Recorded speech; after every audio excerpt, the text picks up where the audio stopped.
All right. Hello, everyone. This is Nancy Rebecca with Intuitive Mind, and today I'm talking about everyone is an empath. So I'm just going to wait a few minutes as I am live today on Facebook as well as YouTube. So I look forward to having you pop on. Let me know where you are calling in from. I know that people tune in from all over the world for these talks, whether you are showing up live today or you'll be watching the recording later. So welcome, welcome, welcome. And let's expand our knowledge about what an empath is and the different types of empaths there are. So pop on. Hi, good morning, Facebook user. It says, so remember, I am streaming through StreamYard, and Facebook has this requirement that you give StreamYard permission to print your name. And so go ahead and mention who you are so that I will know. Hi, Leanne. Thanks for tuning in through YouTube and letting me know that you are there. Thanks from Vancouver Island. Good morning, Wilma from Fairmont Hot Springs, Austin, Texas. Awesome, awesome, awesome. So I'm going to go ahead and get started.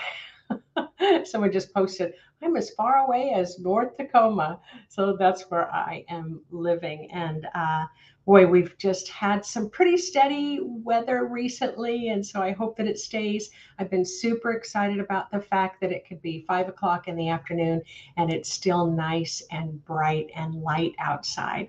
Hello from Comox Valley. Hi, Christy from Puyallup. Hi, Lucia from Vancouver Island. So all right, so let's get started. Today, I'm going to be talking about three things. Like, what do I mean when I state that everyone is an empath? So I'm going to talk about that. I'm going to just talk a little bit about why would anybody want to be an empath if it's so miserable and uncomfortable for a lot of people.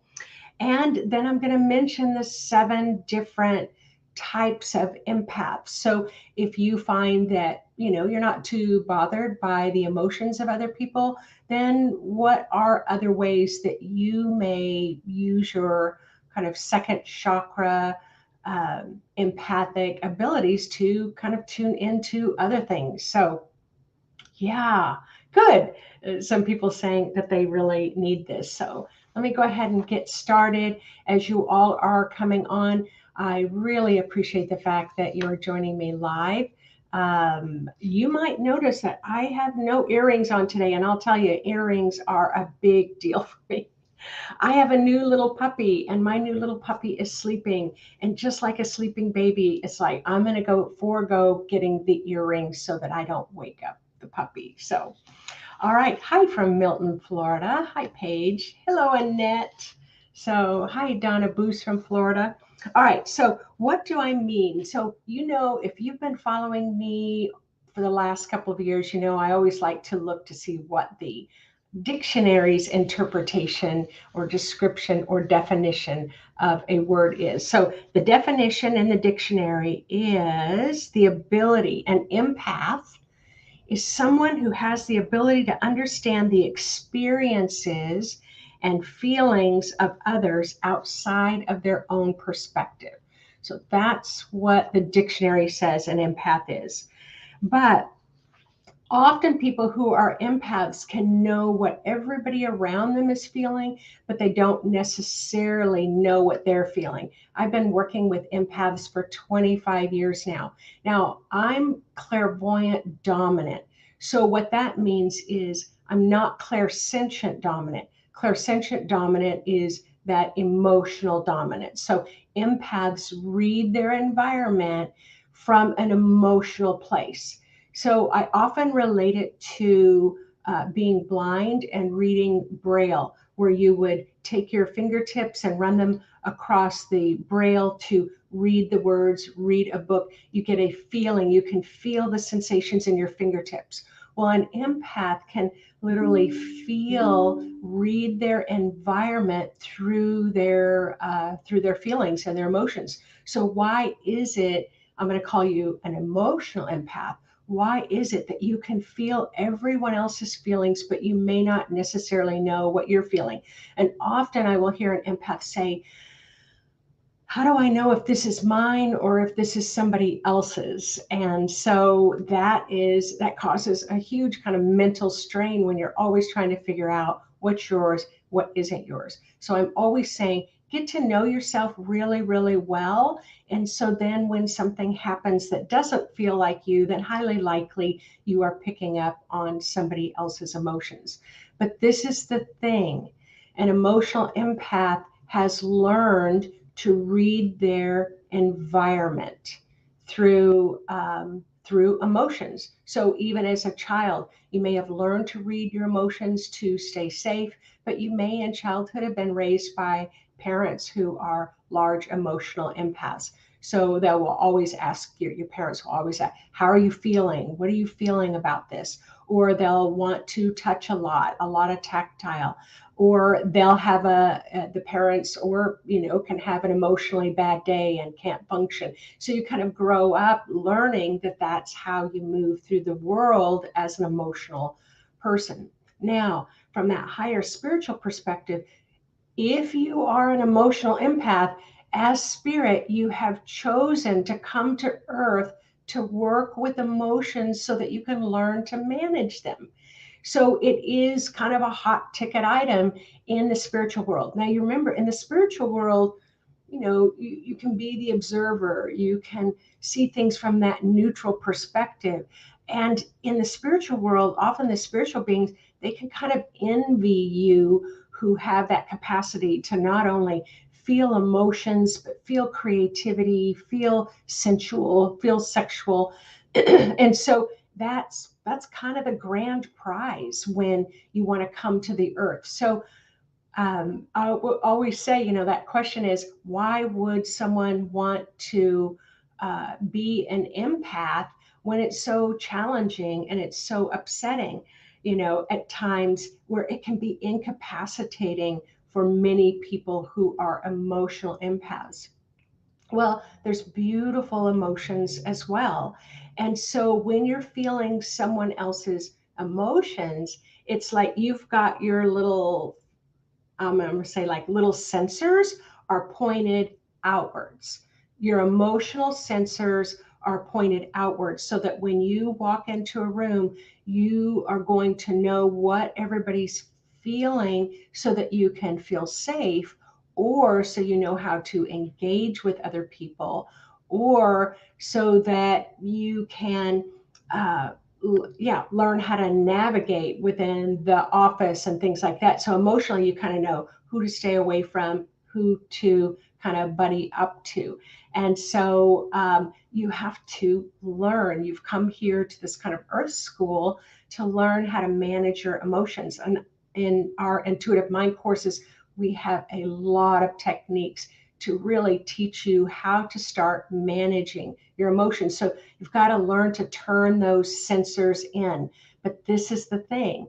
You say, well, great, teach me how to turn the sensors in. Well, it's not that simple, because suddenly imagine that the room is full of color and the room is full of sound and music and laughter, but then all of a sudden you're tuned inside to what's going on with you, and maybe it's not colorful, and maybe it's not uplifting, and maybe it's not laughable, but you can no longer feel what everybody else is feeling. So it's almost like having your hands tied behind your back and a blindfold on. And so often empaths will say that it's this kind of love-hate relationship where they want to feel, they want to have all the feelings, but they don't want to have the bad feelings. So you got to learn how to turn those sensors around. And so there is kind of some step-by-step things. I'll see if I have time to introduce you to a few of those that can help get you started. So when I'm talking about empaths, see, I'm clairvoyant dominant. So what that means is, if you were standing in front of me and you were angry and furious, enraged, I probably wouldn't feel it. However, I would see this kind of billowing red in your aura. If you were feeling jealous, I might see green with envy, right? So I see all sorts of colors. So imagine for you who are empaths, you walk into a room and you're feeling everybody's feelings, and you're kind of um, measuring, what's happening based on the emotional temperature in the room. For me, it's like watching a psychedelic light show that, and I have to kind of pretend that I'm normal as I'm watching all these colors flow through everybody's auras and blend together. So it's different uh, for us, but when you're emotionally really tied into what's going on, it's kind of hard to walk and talk and chew gum at the same time. And it's like, I've got to get out of here. Now, I have two adult children who are very strong empaths. And I remember once they're like, come on, mom, what are you feeling here? Share your feelings. And I've had to tell them, I'm an Aquarius Capricorn blend. Oh, and Virgo, throw in Virgo there. I might not ever feel anything that you're trying to express to me in the way that you would like me to express it. I'm a different person, but I'm trying to help you understand. Yes, I'm like Rebecca Fountain is, you have to pretend that you're normal. I have to pretend and I'm smiling while I'm seeing this psychedelic light show go on. And I have to just pretend like I'm just seeing everything like a normal person. So an empath is the same. They can walk into a room. And so imagine there's 1,000 different ways to emotionally feel, which there are. And imagine each one of those feelings is a sound. And now you walk into a room of 1,000 people, and you can hear all these sounds like these radio stations stuck between stations, just that white noise. It's too much for people who are more auditory. It's too much as well when they can hear everything. So yeah, you learn how to kind of work with your emotions. So when in the year 2000, I was working with someone who was really incapacitated as an empath. So we definitely, did some healing, tried to work with the second chakra, really teach some techniques to help them not be so overwhelmed by the feelings going on around them. And all of a sudden, there was this beautiful voice that came through that said that the empaths will rule the world. Empaths will rule the world. This was in the year 2000. Now, that kind of shook me. And here it is, 2023, and that statement has never left me. So, and I'm going to tell you that all of my students in Psychic Mastery 2 this year are enormous empaths. So it's almost like we're all kind of awakening to being able to feel more and sense more. And so I really thought about why are empaths going to rule the world? Well, if you feel the pain and suffering of someone else, it's harder to hurt them. If you feel the thousands of years of grief in Mother Earth, it's harder to hurt Mother Earth. So people who are very sensitive that way will tend to be able to know how to walk in somebody else's shoes and have that compassion and that empathy for someone else. What was I going to say about that? But just remember, this is not a punishment. You have learned the emotional empaths. Your sensory ability is turned outwards. So it's like, those little sensitive trigger buttons. It's like every time you feel a feeling, you get triggered, triggered, triggered, triggered, triggered. It's exhausting. So you want to learn how to turn those sensors inside of you, but it doesn't feel safe. So sometimes it can take a few years, and you do some deep personal work, kind of deconstruct some old triggering emotional memories, and then eventually you don't get so triggered. All right. And I love it. Lucia's saying, I am a waking up emotional empath. Absolutely. As you spiritually develop, you really want to spiritually develop your body as well. And you want to love those emotions, because That's how your body expresses. And that's how your spirit communicates through your bodies through feelings. So yes, if they're stuck or they're blocked, they can come out backwards. So, okay, you'll be able to read my blog, which I have a lot more information about. All right, so let's talk about the different types of empath. So I'm clairvoyant dominant, but I'm also an empath. So I'll tell you the type of empath that I am as we go through this. So there is an emotional empath, but there's also I'm like with Warrior Girl. She's like, we're all mammals and animals, and empathic abilities is part of survival. Yes, but Warrior Girl, what we're trying to do here is not just survive our emotions, but enjoy our emotions, grow and thrive in our emotions, celebrate our ability that we are beautiful emotional beings to express. So we need to just, yep, we can use it for survival, but don't get stuck there.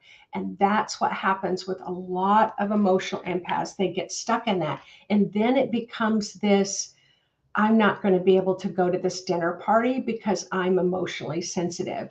So you have to understand, as you grow and mature emotionally, you will be able to handle some of those events. But I know for an emotional empath, let's say that they're being invited to a wedding, most will start to have anxiety right away. But if it's a wedding of your brother or your sister or your best friend, you can't refuse to go. So often an emotional empath will choose one or the other, the wedding or the reception, but often they can't do both. But I'm here to tell you that when emotional empaths learn how to ground, learn how to start draining the blocks out of the second chakra, learn how to pull their aura in, then they can really stay for hours in these events where there's thousands of people around. So there is hope for you. All right. So an emotional empath is someone who can feel someone else's emotions.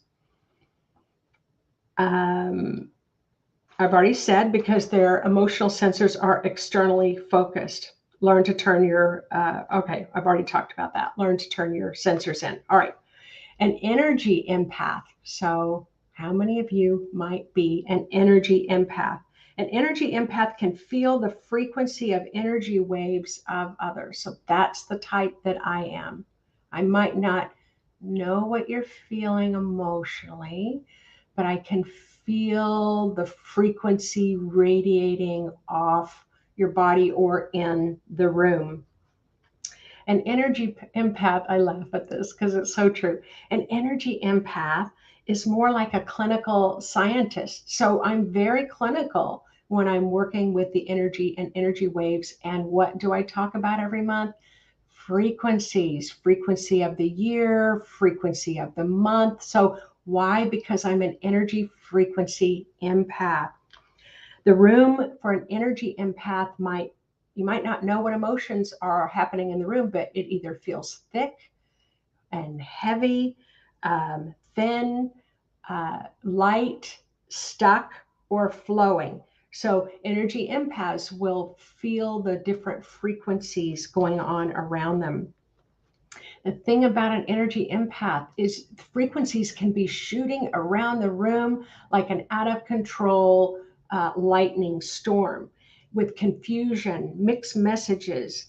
You might have people in the room who are throwing energy all over the place, and you'll find yourself saying something like, that person is dangerous. Have you ever said that? Or it's like, yeah, I know that person is dangerous. Now, what I mean by dangerous is they don't know how to manage their energy. And if I say the wrong thing, they're going to just shoot those arrows at my aura. So for an energy empath, they're going to know who's got a stable frequency and who has an unstable frequency. And the unstable frequency, you can be the nicest person in the world. You don't even know that you're doing it. But eventually, as you start to progress, you start to learn that. Yes, Eric, I love hearing there is hope for us. It's beautiful.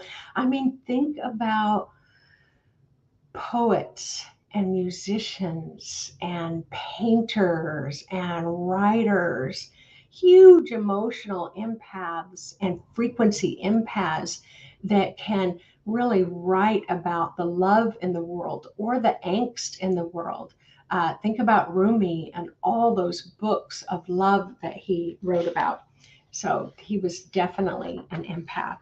All right, so let me talk about a few other types of empaths. So if you hear what type of empath you are, please put it in the comment section. All right. Emotional empaths are the most common.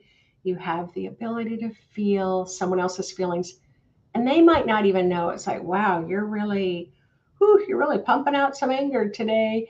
And that person may say, no, I'm not, I'm fine.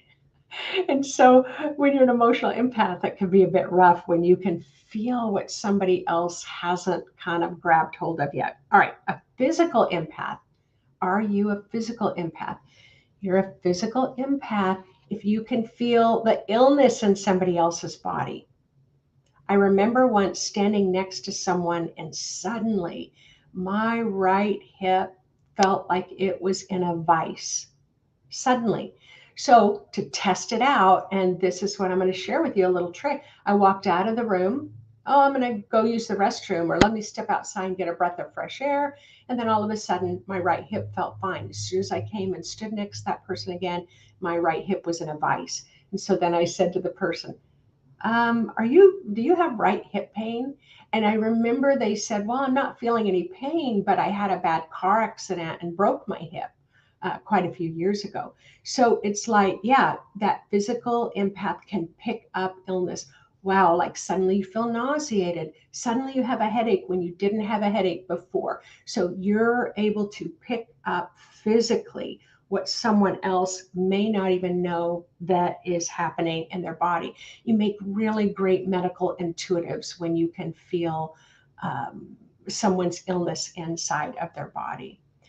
Kirsten Brown's asking, can you be all? Beautiful. Yes, you can be all. All right. An intuitive empath. Ooh, I love this one. An intuitive empath is someone who can just look at someone or stand next to them and get completely downloaded with the full story of their life. My daughter's really good at that. And she's had to be careful because she might make a joke about something that's very personal, like she just picked it out of the air. And when the person starts crying or they were upset, she would say, what's happening? Like, well, you mentioned this, and uh, and this really happened to me just yesterday, and I'm still not over it. So my daughter had to really be careful about kind of what she thought was just a random thought. This to me the other day, that happened to me where I was talking to someone about suicide and and suicidal tendencies on the rise, but I was talking about how these techniques can really help when someone's feeling really depressed or suicidal, whatever story I picked out of the air, I happened to be sharing with this person. And the person shared with me that it was the anniversary of their brother's death who had died of suicide. And I was like, oh my gosh, I'm so sorry. So what I thought I had randomly picked out of the air, I randomly picked out of her aura, and I didn't know it.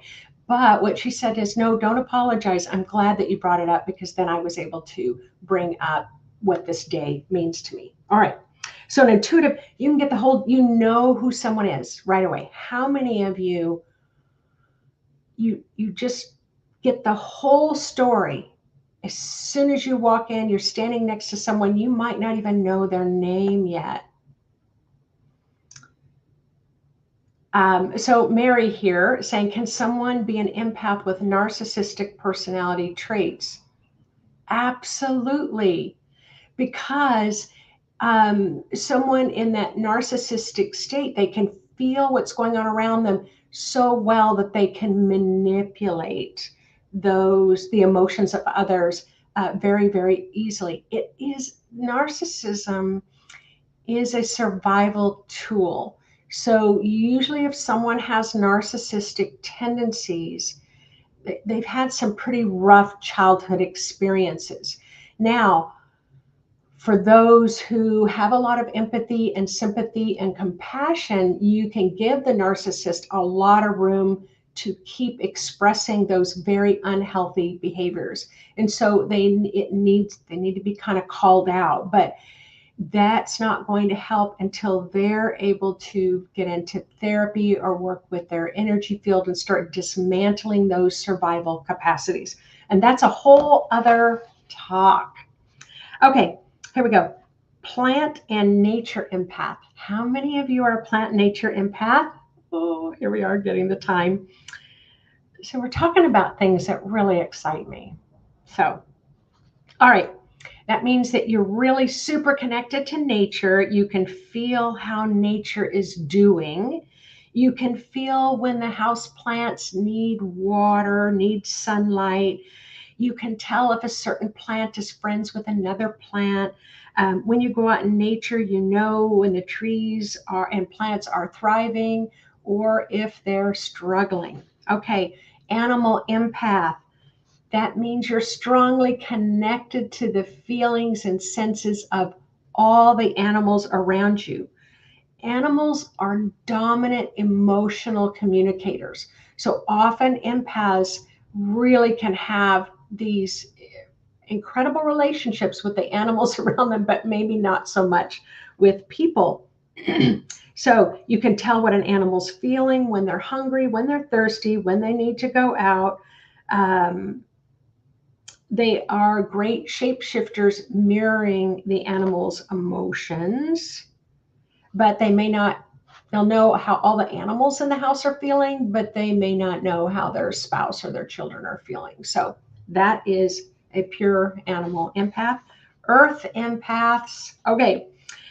An earth empath can feel, and that's like, I love all my animals. An earth empath can feel when a natural disaster is about ready to happen. Now, that's a rough type of empath, but it happens. That they can feel how severe it's going to be. Tornadoes, earthquakes, hurricanes, and fires. That I'm very sensitive. I am an earth empath in that way. So when there's a hurricane heading to the East Coast, it's like, oh, nothing to worry about. I can tell, it's nothing to worry about. And then there are times where they'll downplay a hurricane, and I'm like, oh, this is not going to be good. This is not. We better start praying now, and it'll go from a category 2 to a category 4 or 5 very rapidly. All right, cosmic empaths. This is number 7. A cosmic empath can feel planetary movement. So we have a friend, Judy Bernard. Many of you might know her. She's a huge cosmic empath. She can feel the planetary movements. It's almost like a roar, like in outer space when you'll hear the planets moving by. And as you spiritually develop and become more sensitive, you can do all of these things. The star systems, galaxies, constellations, and you can feel the different personalities. So if you think of Venus, what's the personality of Venus? What's the personality of Mars? What's the personality of Uranus, the moon, the sun? They all have personalities. You might feel when there's a lot of solar flares, coronal mass ejections, you're very sensitive to full moons. There was another question. Someone said, I might be a physical knower. I know the pain, but I don't feel it. So absolutely, you know it, but you don't feel it. And I would say I lean more that way too. One type of way that you navigate the world intuitively is not better than the other. And ultimately, you do, like Kirsten Brown asked, can we all have all of these? Yes, as well as all of the clear knowing, seeing, hearing, and feeling. You can learn to develop all of those at high levels, and it's not as hard as you think it is. I've been teaching intuitive psychic development a long time, 25 years, and I didn't believe it when I first started. I didn't know that everybody could be intuitive. So you can. All right, it's 7:30, time's up.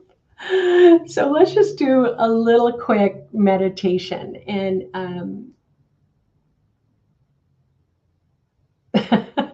so Paige is saying, if you're connected to someone and can feel their feelings or symptom when they can't feeling, what's up with that? And it's like, it's true. It's true. Often intuitives can sense and know a lot. All right. And Heather says she's an emotional empath.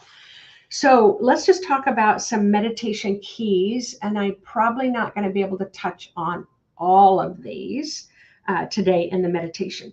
But if you know me well, what's the first thing that I'm going to tell you to do if you are a highly sensitive empath? Very first thing, does anybody have any idea? Go ahead and put it in the comment section. First thing you're going to do if you're feeling out of control emotionally, oversensitive emotionally, what's the first thing you're going to do? Ground. Thanks, Leanne. Exactly. So when you ground, so your whole aura and all the chakras can just be flopping back and forth like this. And a lot of auras flop it, or they go like this, or they're shut down, or they're overexpanded at the top.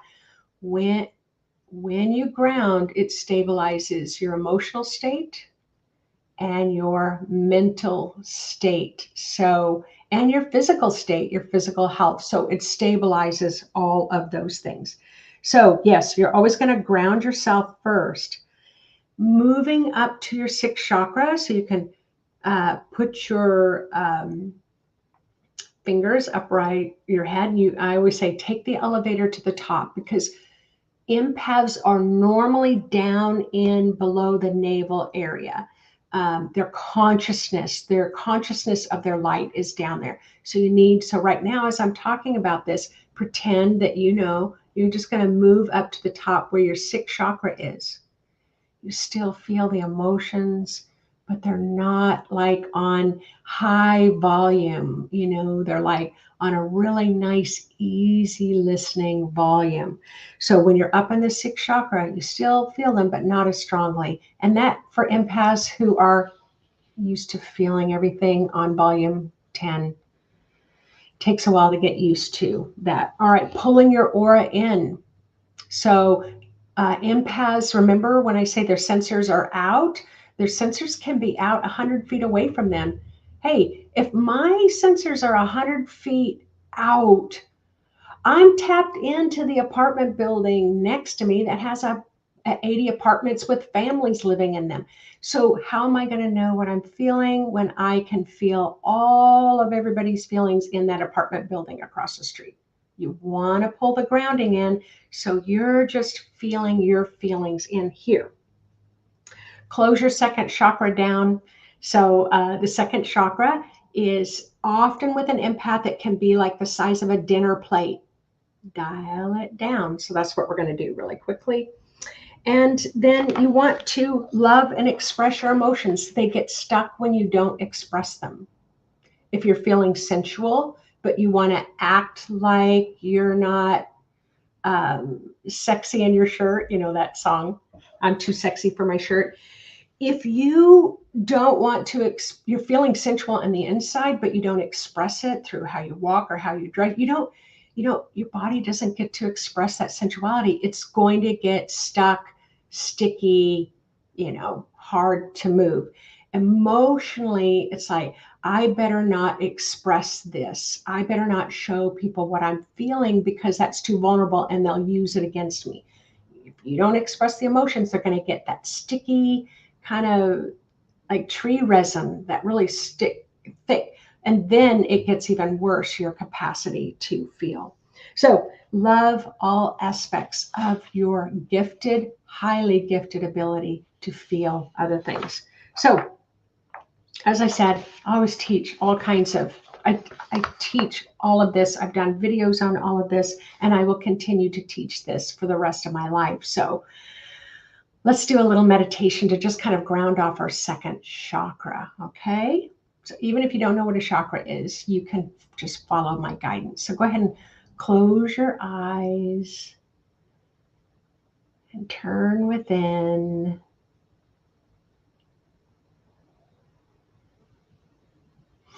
I can feel the frequency of excitement. Your spirit's excited for you at the human level to understand this better.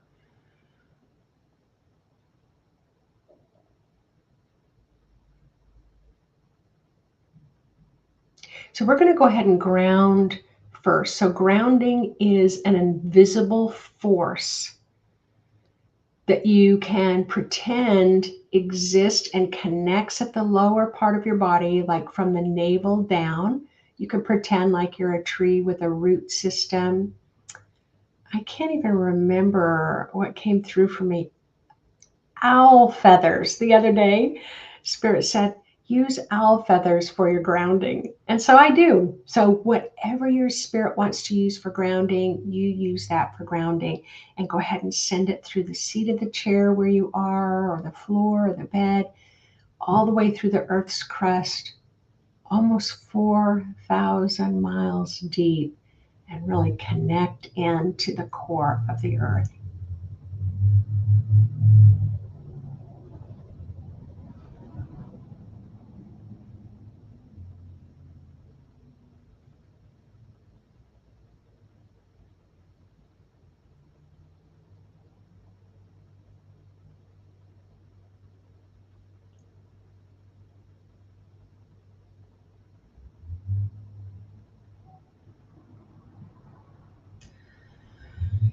Now, we're going to ground your second chakra. So imagine that your second chakra, it's the energy center that's located a couple of fingers below the navel area. Imagine that it's like an energy bowl, an energy container that can hold all these emotions or maybe stuck emotional memories. Now, I want you to pretend that you can connect some energy to the bottom of that bowl, and you're going to ground your second chakra. You're going to ground it to the center of the earth. So connect it underneath, pretend and imagine,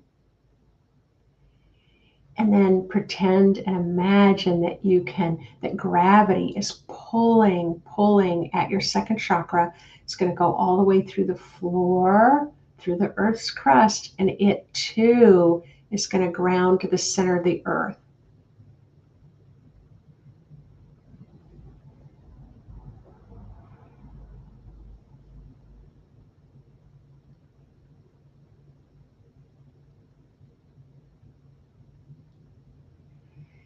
As gravity pulls at that second chakra grounding, it's going to start draining old, outdated, emotional memories, emotional feelings that who wants to still be feeling the emotions that you felt when you were a year old and now you're 45?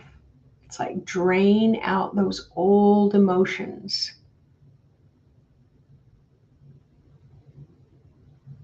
Let them just drain right down your grounding.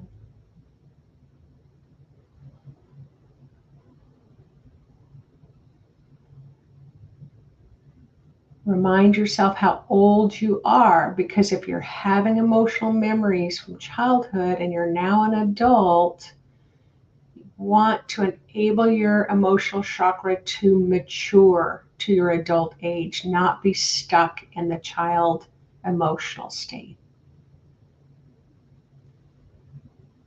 Remind your second chakra of how old you are now and state within yourself any old, outdated, emotional, stuck energy before today's date. I'm going to drain it, let it all go down my grounding now.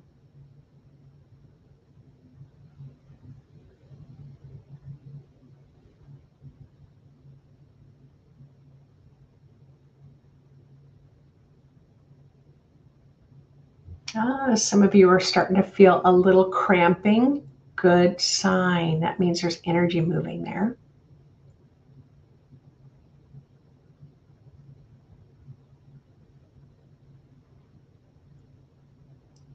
Now, Let that continue to drain. Take the elevator to the top, please.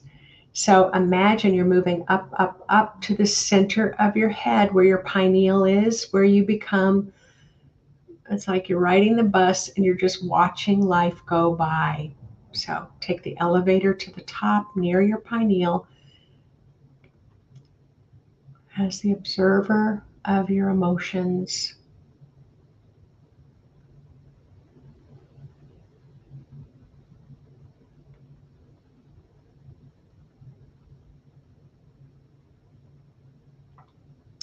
Set your intention. Let's say that you've got 100% of your sensory output is feeling the world around you. Let's just set the intention to turn 20% of that inside. I'm not going to have you turn 100% inside because that might be too much for you when you haven't felt what's going on inside of you. Just set the intention. You're just going to turn those sensors, 20% of those sensors, to the inside of your body. So you're going to wean yourself off constantly sensing outside yourself. There you go. Wow. Nice.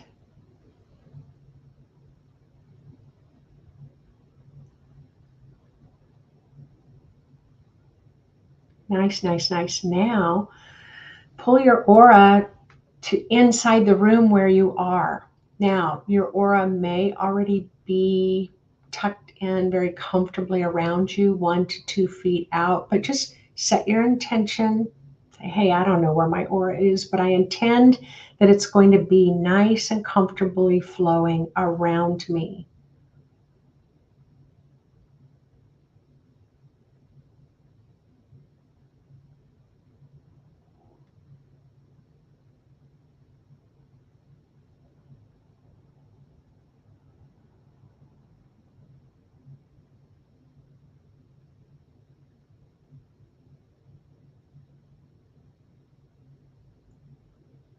As you've turned the sensors, you've pulled your aura in, you may feel some pressure in your emotional chakra. Go ahead and let that pressure go down the grounding. And at the same time, start to bring in some cosmic color of cosmic celestial light, any color that you are intuitively led to bring through. And let it just start flowing through the top of your aura. It's going to flow all the way down to rinse out any old stuck overwhelming emotions.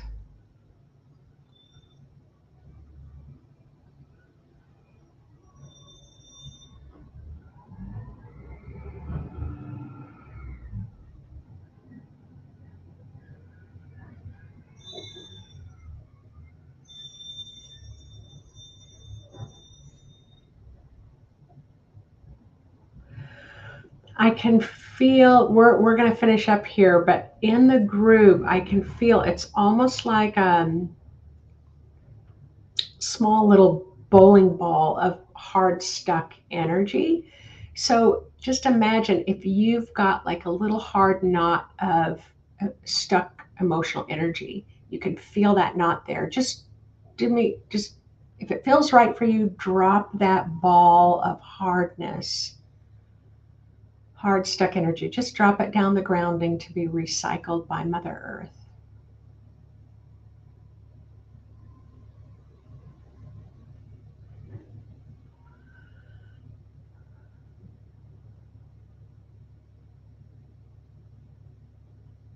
I'm hearing someone say, how do I do that? It's like, just pretend you've got a little black ball in your second chakra and you're just going to let it go down your grounding.